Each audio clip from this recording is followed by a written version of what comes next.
Morning to all. In the last videos, we stated the first law of thermodynamics applied to cycle as cyclic integral of dW is equal to cyclic integral of dQ. Similarly, for non-flow system, first law applied to non-flow system or closed system as Q is equal to delta U plus W. This Q is equal to delta U plus W is called as non-flow energy equation, NFE, the famous non-flow energy equation. The name non-flow energy equation is given because this equation is representing a non-flow system and it is equating some energies, therefore it is called as non-flow energy equation. Now coming to the corollaries or substatements, we can also call them as substatements, corollaries or substatements of first law of thermodynamics. First one is it is impossible to construct a PMM1 as per the first law. PMM1 means perpetual motion mission of first kind. Now here, the definition of PMM1 is, it is that mission which produces work without any heat input. That means in the figure you can see Q is equal to 0 means we are not supplying any heat to the machine, but still it produces work, which is practically not possible.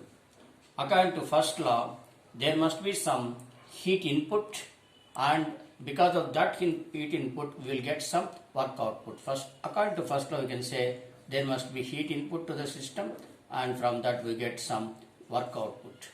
A PMM1 says without any heat input we can produce work.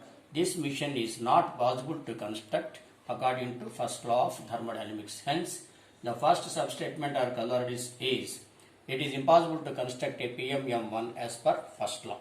PMM1 means perpetual motion mission of first kind. And second substatement or corollary is the energy of an isolated system is constant. For example, Q is equal to delta U plus W. Isolated system is, it is the system in which there is no heat transfer and work transfer across the system. Already the system has an internal energy of delta U is equal to constant, and here there is no heat transfer into the system or away from the system, that is Q is equal to 0. There is no work transfer either on the system or from the system, therefore W is equal to 0. According to non-flow energy equation, Q is equal to delta U plus W. Delta U is equal to Q minus W. Q is 0, W is 0. Then delta U is equal to 0, and that is equal to E2 minus, change in net energy can be written as E2 minus U1 is equal to 0, or E2 is equal to U1, that is equal to constant. So we can say that the energy of an isolated system is constant. Now we go to the limitations of first law of thermodynamics.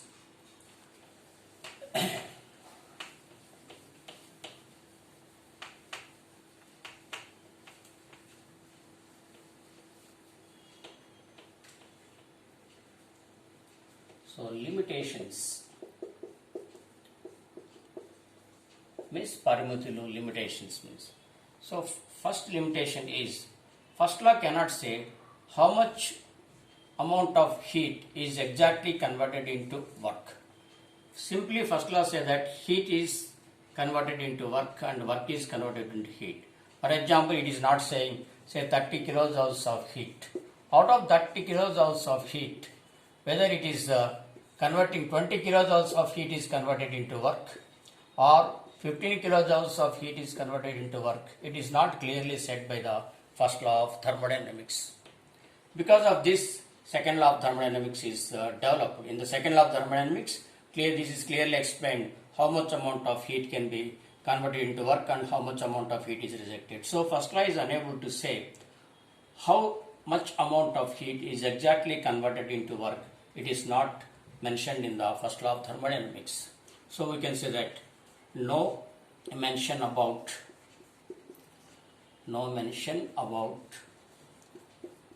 quantity of heat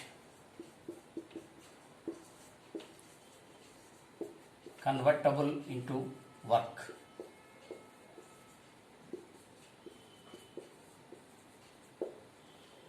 And also there is no mentioning about direction of heat and flow, about direction of heat and flow. Direction of heat flow. That is, whether heat is flowing from high temperature body to low temperature body, or from low temperature body to high temperature body. It is not clearly mentioned. Simply we are saying that heat is transferred into work or heat is flowing into the system. So there is no exact direction of flow of heat, and that is stated by first law of thermodynamics.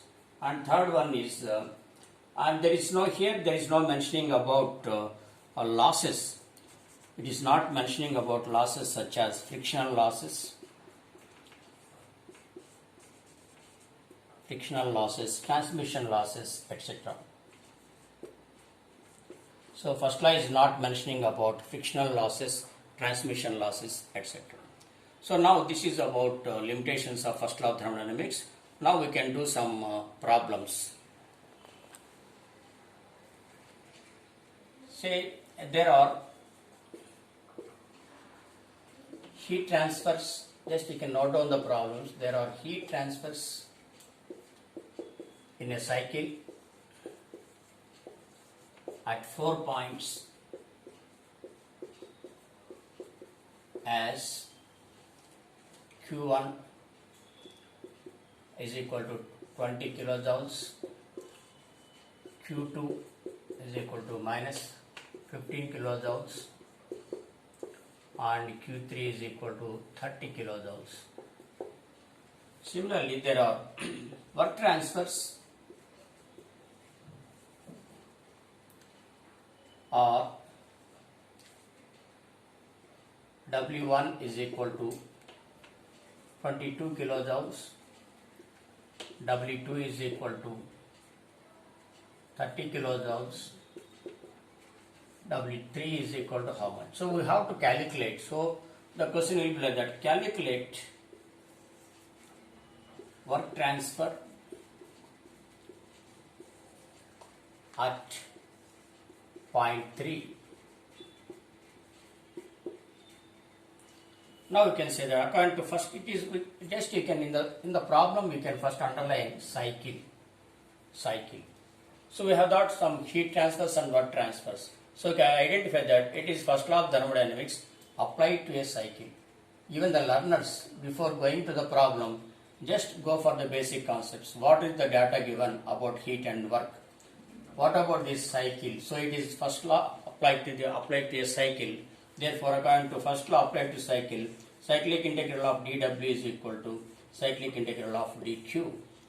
This implies W1 plus W2 plus W3 is equal to Q1 plus Q2 plus Q3. Wherever you get plus or minus sign, you can use as such. For example, W1 here 22 kilojoules plus W2 30 kilojoules, and we have to find W3. Put a question mark here. Then Q1 here is 20 kilojoules. Q2 sign is minus. Put minus 15, and Q3 is plus 30. Minus indicates the heat rejection from the system. So now, according to first law, cyclic integral of dW is equal to cyclic integral of dQ. We have written like this.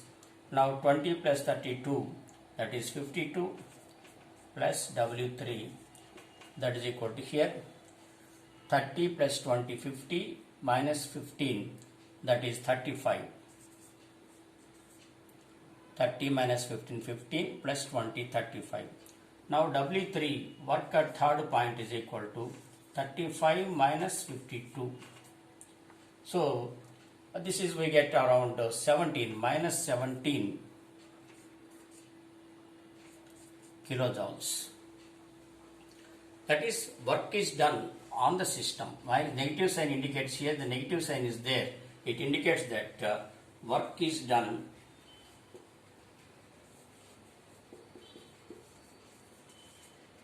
on the system. Work is done on the system. If it is positive sign, work is done by the system. So again, we can say that in the problem, first of all, see that it is a cycle. First law applies to cycle. There are heat transfers and work transfers, and you can use the formula cyclic integral of dW is equal to cyclic integral of dQ. So total Now work transfers are as follows. We have to find out the work done at the point 3, and we have substituted different values of heat transfers, and finally we got the answer as minus 17 kilojoules. We can say that work is nature of work is here. It is called work is done on the system. It is called as nature of work. What type of work is done, whether it is done on the system or by the system. Okay students, I think you have understood the application. Tomorrow we can do some more problems, and I will also give you some assignments so that you can practice at home. So if you feel satisfaction, please share the videos to your friends so that your friends also get some idea. Even though if you are not in the classroom or college, by going through the videos you can understand the subject. So please focus on the videos and share to your friends. Thank you.